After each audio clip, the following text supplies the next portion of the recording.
Good morning, everyone. My name is Principal Burgess from John Dewey Academy. I'm here to talk to you a little bit today about collaborative professional cultures and how the benefits of said cultures in our school and on the educational system and student achievement as a whole will benefit us. The first thing I want to tell you is to go ahead and forget about any technology you're looking at, forget about any kind of professional learning you've gone through, and even throw out in some instructional strategies you've been worrying about. None of that matters until we have a professional culture in which we can collaborate, get together, learn and grow, and ultimately create more student success in a school environment in which we all can be bonded to. This is definitely something that starts with school leaders and becomes part of the cultural norms as we continue to intentionally build these relationships and set up our staff and people in our building in situations in which they can empower themselves and each other and take ownership in their learning and development.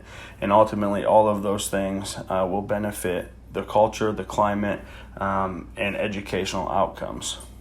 So in a nutshell, what I'm trying to say is not only relationships, but in a broader sense of the word, culture comes first. Without that culture, without things set in the right tone, we can never achieve the success or the type of success that we all dream of achieving when it comes to these students and our profession. Cultures are not shifted overnight. It takes time, it takes intentionality, and it starts from the top. I think educational leaders have to find ways and opportunities to empower teachers to get buy-in from those teachers and ultimately positively impact that culture. Why would we want to do that? Well, positive culture supports successful change and improvement. Positive culture amplifies energy and motivation. And a couple more here just to name a few off of a very long list. Positive culture promotes commitment and school pride for students and staff. Positive culture improves collaboration, promotes problem solving, and promotes communication. Now, if you look at just these 4 items I have here on my presentation, those within themselves are enough to drive and motivate and initiate positive change in a school. When we look at the first one here, positive culture supports successful change and improvement. When people feel like things are going the right way, when they feel like they're being led in the right direction, they are typically a little bit more apt or in tune to jump on board and to be a part of that positive change. And ultimately, that does help with the energy in the building and the motivation of the staff, and all of those things trickle down. A lot of people you hear say energy is contagious. So you're either bringing good energy or bringing bad energy to the table. So finding ways to make sure we're bringing positive energy, the type of energy that motivates staff members and students alike. And then ultimately, those things combined promote commitment and school pride, not only for staff, but also for our students. When your school is thriving and doing well, and there's a certain pride in the culture and the way things are going, people want to be there. And then ultimately, we all know that helps with retention, that helps with student achievement, that helps with community involvement, and it just grows and grows from there.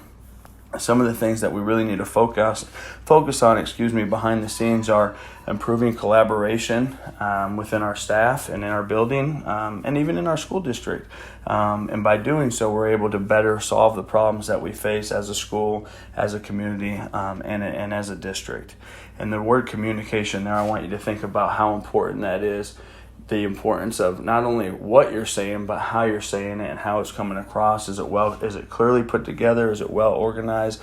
Is there a vision? Is there a goal behind that communication? Because all of those things, when we look at communication, do have an impact and will affect the outcomes. And again, that long-term shift in the culture, because it's not an overnight thing. It's not a, shut one door, open another. It's a lot of small, intentional things done well over a long period of time that cause that culture to shift and move into a positive direction. As we move forward here and look at some of the information provided by the Professional Learning Board, the article titled, "How Can Schools Help Build a Collaborative Culture to Improve Student Outcomes?" It's important to look at the first bullet point here on distributed leadership. what that means is finding ways for other people in the building to have leadership roles. What I think that does most importantly is it generates a sense of ownership, and then also I think it contributes to collaboration within the building, which ultimately is a big step in the right direction to changing the culture that we're striving for. Excuse me. Another strategy or way that we can improve our culture in our school is by supporting a collaborative culture. So what we want to do here, or what I mean by that, is how are we finding ways to encourage our staff or encourage people in our building to work together, to work collaboratively, to achieve goals, to even set goals, and again be a part of that leadership process that we talked about in the first bullet point with the distributed leadership. So as we move on to the second bullet point, supporting a collaborative culture. Are we doing things in our professional learning opportunities? Are we doing things in our day-to-day that show the people in our building that is something that we value, that we want their input, that we want them to work together and problem solve. We want them to work together and set goals that are achievable, and again, that are data driven and come back to student achievement and student success. As a building leader, it's important to make sure that we ensure coherence. And so the biggest thing with that is just, I think, motivating people, helping people see the why behind things, the importance. And once, most educators are in this profession because they want to help kids be successful. They love what they're doing. And so when we come in and we're passionate about these things and we have the data and we have, the information or the things that we can, help guide teachers to answers and help guide them to solving problems, and then also engage them and encourage them to be a part of those processes, I think we're putting ourselves in a really good situation.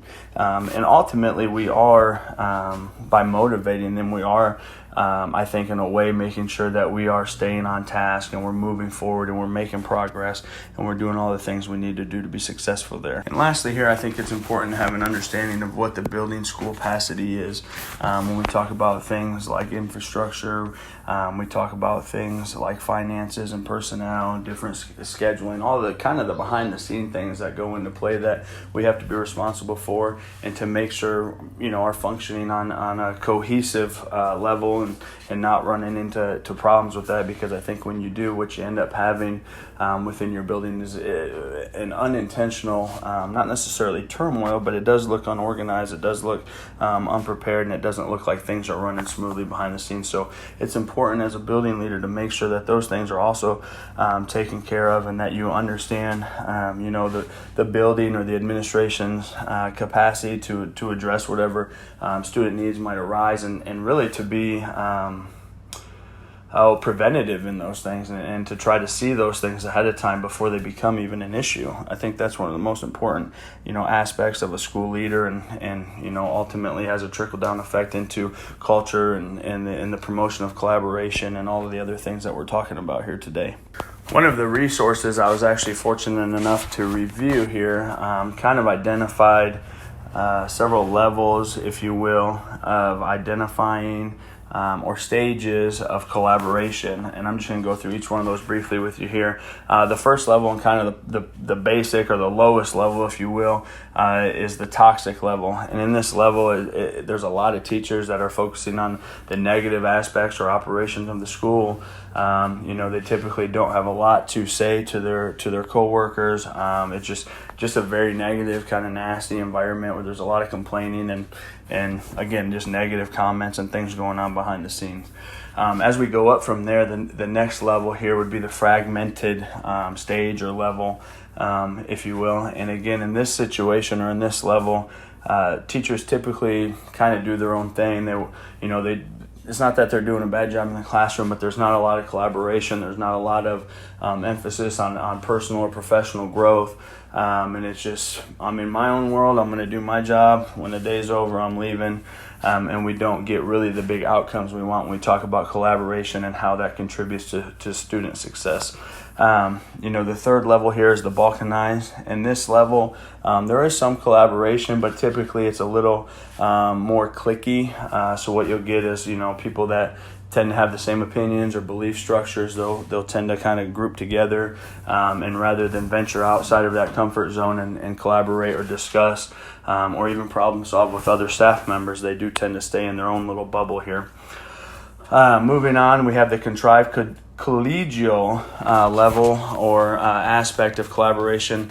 In this level, what we're looking at here is kind of what happens when you force this collaboration on people that are not motivated or willing to do so. So, an example I can think of or being a part of our small department meetings where people feel inconvenienced and they don't feel, and I'm saying this from experience, but they don't feel necessarily like the topic or the things that are being discussed are important or relevant to them at the time, and it's more of just really a meaningless task to sign off on a professional development sheet.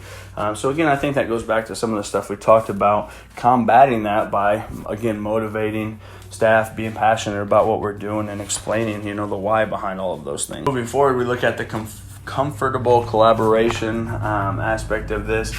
And in this kind of level, if you will, there's a lot of culture and people are getting along. They seem to value cooperation. They're courteous to each other. They are interested in student achievement, working together, problem solving.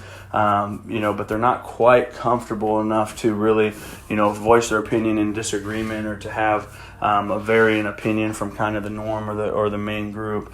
And so we are a little bit more in this kind of get along at all cost stage. Whereas we move on to the collaborative school culture, teachers are really, really excited about education. They're excited about those values. They're excited to work together. And I think there's a lot of positive energy that comes out of that. And again, I think as we look at these, we can all establish that this is the goal. This is where we want to be when we talk about collaboration within our building. So how do we get there? Do we send out an email, come in tomorrow, everything's changed? Well, not necessarily, and probably very, very unlikely. I think what we need to do is have over time a lot of intentional things that we can do to set ourselves up for that type of a culture and that type of a collaboration in our school environment. Some of the strategies, just looking on the surface level here, that we can use moving forward to create that kind of environment or that type of collaboration are to provide opportunities for teachers to find common values and things that they believe in or agree on or a common belief structure that they can kind of get along on, and to go ahead and build from there. I think that generates that first level of that relationship. It generates that first level of trust, and then it will just continue to grow into not only a professional but also I think a social and a personal relationship to a certain extent, which again does benefit that whole community or that whole building. Another thing we can look at is shared goal setting. This is a great opportunity for us as school leaders to get our staff or the people in our building working together. I think if they work together to develop goals related to, whether it's professional development or whether it's related to student success or student achievement, as they work together to develop those goals, I think they become inadvertently, whether they know it or not, I think they become stakeholders in that, and I think they become invested in that and involved in that word buy-in that we're looking for from our people, and that's a great step in the right direction to changing that culture. As administrators, as we do this thing, or as school leaders, as we do these things, I think it's also important to have clear communication, to make sure that what you're saying and the vision that you're portraying is clear. There is, some tangible benchmarks or some things that we can measure along the way where we can see that growth and that productivity and kind of slowly watch that shift of the culture from a place of, toxicity and into this thriving element, or into this great place of a really positive, productive culture. Another part of gauging that and kind of, watching that progress, or however you'd like to phrase it, is to make sure that we continuously reinforce and revisit these ideas and these strategies and these ways that we're using to motivate people and to get people bought in, to get our staff on the same page, to get our students excited about what's going on. And again, I think it all starts with that trickle-down effect that we talked about earlier in the presentation. When we have good energy, we're doing things intentionally to have, set outcomes. I think, again, that is contagious, and our teachers will start to pick up on that after, a period of time, and then our students will start to grasp into that, and then we will have that pride in that community and that shift in the culture that we're looking for. As we look at this goal or this process of improving school culture, I think it's important to take a look at what some other schools or other places have done, what they have in common. It's going to be important, as they share a lot of similarities. As I look through this list of items, one of the things that comes up right away is having structure. So having this structure built in for our teachers, and within that structure having I don't want to say mandated or forced, but having opportunities for our teachers to work together, having designated times where this is what the main focus is this kind of collaboration, and then again moving on from there. And anytime we implement something new, there's always going to be some sort of kickback or conflict or something that's going to happen, and we have to be prepared to handle that. There's when you put people in a different situation than what they're used to, again, that's not always the comfort zone. But I think if we can anticipate those things as school leaders, and if we can, find ways to like we talked about earlier, preventative maintenance, if you will, find ways to get ahead of those things and to motivate staff. And I think a lot of times what you see is when you do those things the right way, you might have a room full of people in a collaboration setting where, 3 or 4 people are excited about what's going on because it's been implemented the right way, it's been portrayed the right way. And maybe there is one, person in the room with a negative attitude or still kind of holding on to their old ways. Well, what ends up happening is typically they start to become a little bit of a chameleon. Those other people rub off on them, and then slowly but surely we start to break that hard exterior and get in deep and start to motivate that other individual that was maybe a little tougher to get to in the beginning. Another common trend we see in schools that are evolving in their culture and making strides in the right direction is encouraging, as school leaders encouraging peer-to-peer collaboration. Some of the things I've seen done in the past are peer walkthroughs where it's not necessarily for an evaluation or any sort of something like that, but it's more for I think encouragement and to get other ideas from each other. So it also prompts conversations later on in the day or during playing periods or during team time or professional learning. We can say, hey, I really like that strategy you're using. What is that all about? Can you give me a little information on that? And then what it does is it allows us all to grow together without hopefully feeling intimidated or for lack of a better word, attacked. We talk again about how important it is for school leaders to have, the right frame of mind, and the right understanding of these things as we kind of implement these, collaboration strategies and have all this intentionality behind all of that. Are we making the right decisions when we hire people? You're only as good as your team, and when we hire people, we want to make sure that we are hiring people that fit the vision of where we want to be, not necessarily where we are or where we've been in the past. So continue to move forward. Another thing that we need to do is create matrix teams, and so grouping or mixing individuals together who might not always have the same opinion, might even preferably would have a little bit of a disagreement, so they can challenge each other to grow would be an important thing. But once we do all these things and we get all this stuff set up, we can't just sit back in our office and expect things to go the way that we plan them on paper. We have to do what we call our yard work and make sure that we're checking in and having one-on-one meetings and joining in on team meetings and meeting with department chairs and having all these other opportunities to continue to grow with the teachers in our building and to continue to kind of be a guide or an example, if you will, of the kind of the positive changes we want to see in the attitude and in the cultures in our building. And again, what you're doing there too is you're building those relationships with the people in your building. And once you have that, I think everything else becomes a little bit easier. Brainstorming and talking about kids is another thing we see here. It's a commonality that we have in schools that have been successful in having a positive change in their culture. I think a lot of the times this, becomes like could be considered like a student intervention team meetings. It could be anything from an informal, conversation in the hallway, talking to another teacher about, how are you breaking through with this kid? How is so-and-so doing in your class? What are some ideas, tips, and strategies that you can give me to help have a breakthrough with that kid? And again, all of those things work together to kind of continue to grow that collaboration and that positivity piece that eventually changes that culture we're talking about. And we talked about this a little bit earlier, but on this resource we're looking at, it talks about here transferring team leadership to teachers. But again, when we get our teachers involved, when we get our teachers empowered, when they feel like they have a voice and they have a vital role in what we're doing, they'll take ownership of that. And very much like I've talked in the past with kids and different programs that I've been involved in, it's one thing for me as the leader or the coach or the school leader or whatever to give you this message and to go on and give you a nice speech and get everybody pumped up. But when your peers are on board and when your peers are excited about things, you're a little bit more, I think you're a little bit more inclined to jump on board as well. It's a lot easier to jump on board when everybody around you is doing those things versus you're just listening to somebody talk about them. And so again, providing those opportunities for teachers to become to be involved in leadership roles, that gives them the ownership, and then that kind of, if you will, spreads amongst their colleagues, and again, paints a bigger picture for us. I don't want to take up too much of your time today, so I'm going to go ahead and hit here on a couple key ideas or points, things to consider when you're developing a professional learning culture. These ideas are taken from the Teaching and Learning Languages publication.